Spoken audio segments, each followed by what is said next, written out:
Il est 13h20, l'heure d'accueillir vos deux chroniqueurs du jour Clip pour débattre de l'actualité de ce vendredi 14 novembre. Avec vous aujourd'hui, l'avocat et essayiste Gilles-William Goldnadel et le directeur adjoint de la rédaction du journal du dimanche, Raphaël Steinville. Et on va commencer par des... Bonjour déjà, pardon. Bonjour, Bonjour, bienvenue. Des choses. Bonjour. Non mais j'attaque comme ça directement. Non mais là pour une fois on a des bonnes nouvelles. On a eu, et j'aimerais commencer avec, on a eu une libération et des mots pleins d'optimisme de la part de Boualem Sansal. Vous savez que Kamel Daoud, qui est le grand ami de Boualem Sansal, eh bien, ce sont les deux écrivains et amis se sont entretenus hier soir par téléphone. Kamel Daoud a retranscrit l'échange qu'il avait eu avec Boualem Sansal. C'est le Point qui s'en fait l'écho. Et Olivier Delagarde, ce matin, dans sa revue de presse sur Europe 1, est revenu justement sur cet échange. Écoutez-le et puis bien sûr, on en parlera après. Boualem Sansal, enfin libre, il se repose dans un hôpital berlinois. Et c'est sur le site du Point que la conversation est racontée. 1 an que les deux amis ne s'étaient pas parlé. Comment tu vas, toi ? Plutôt bien, je suis costaud, tu sais, je ne vais pas être détruit par une petite année de prison, répond Sansal. Mais avant de raccrocher, Kamel Daoud demande quand même à son ami, de tout ce que tu m'as raconté, est-ce que tu veux que j'écrive une phrase précise ? Tu dis, bonjour la France, Boualem revient, on va gagner. Elle est belle cette phrase. Quelle émotion vous a traversée quand vous avez entendu ces mots, Raphaël Steinville? Pour tout vous dire, moi je suis allé jusqu'au bout de l'entretien que Boualem Sansal a accordé. Alors j'allais venir après, mais allez-y, commencez par la fin. Mais non, mais parce que d'abord je suis bien évidemment heureux de savoir que Boualem Sansal va bientôt pouvoir retrouver et fouler le sol français, heureux que son calvaire, qui aura duré presque 1 an, s'achève, heureux de le savoir parmi les vivants, même si on le sait affaibli. Et pourtant, malgré sa maladie, on voit qu'il n'a rien perdu de ce qui faisait sa force et de sa singularité.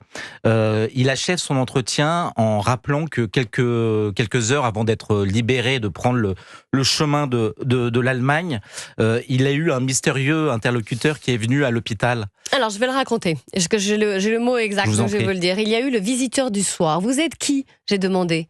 Sinon, laissez-moi dormir, je suis fatigué. Finalement, son message était « Vous devez mettre de l'eau dans votre vin ».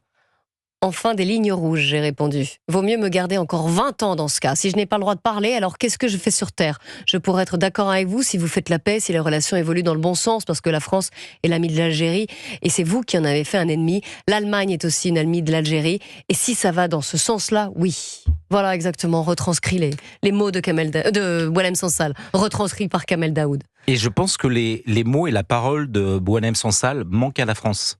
Un certain nombre de nos dirigeants, l'élite française, a tendance à vouloir euphémiser ce que Boualem Sansal a à nous dire, rappelant que c'est un grand écrivain, mais se gardant de rentrer dans ce que il a pu écrire, pu dire sur l'islam, l'islamisme, les dangers qui guettent la France, et de savoir que ce prophète puisse à nouveau parler, pas seulement à nos élites qui se refusent à l'entendre, mais à tous les Français, je pense que c'est salutaire.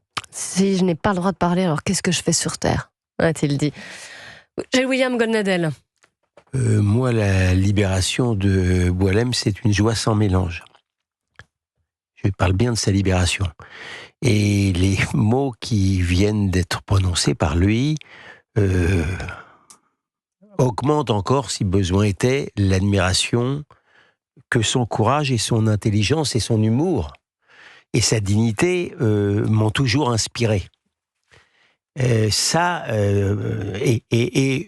je n'ai jamais ressenti beaucoup d'admiration pour la dictature algérienne, mais comment peut-on être aussi bête pour aller, alors même qu'on a pris la décision de le faire partir, recommander à Boualem de la fermer ? Au-delà de la méchanceté, c'est d'une sottise infinie. J'avoue que alors là, pour le compte, je me suis surpris. Une fois que je vous ai dit que c'était une joie sans mélange, il il ne faut pas féliciter la diplomatie française. On va y venir, on va y venir. Je voulais juste vous faire écouter quand même, puisqu'on est sur cette libération déjà et sur ses premiers mots. Noëlle Lenoir, qui est présidente du comité de soutien de Boualem Sansal, qui a beaucoup œuvré toute cette année-là, qui a mobilisé les esprits et les gens autour de sa libération et de cet écrivain aussi, pour faire lire et pour qu'on le connaisse. Elle s'est exprimée donc ce matin et elle a décrit un homme rayonnant de bonheur. C'est quand même un personnage exceptionnel. C'est-à-dire qu'il n'a pas du tout la voix d'un monsieur de 81 ans, mais surtout il a une pêche terrible. Oui. Tout ça, c'était extrêmement émouvant. Sa double patrie, c'est l'Algérie, mais c'est aussi la France.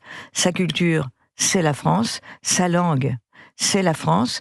Et j'ai senti que, il était content de revenir à la maison. Dans quelques jours, vraisemblablement, il pourra revenir chez nous, c'est-à-dire chez lui. Il faut être fier quand même un peu de son pays.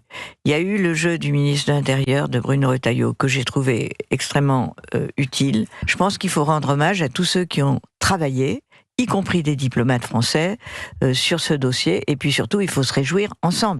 Alors, on se réjouit d'abord, et puis c'est ce que vous disiez. Il y a d'abord une joie sans mélange, et puis il y a quand même deux, trois polémiques ou deux, trois angles qui commencent à monter sur cette libération, sur la diplomatie et sur ce qui s'est joué chez William Golnadel.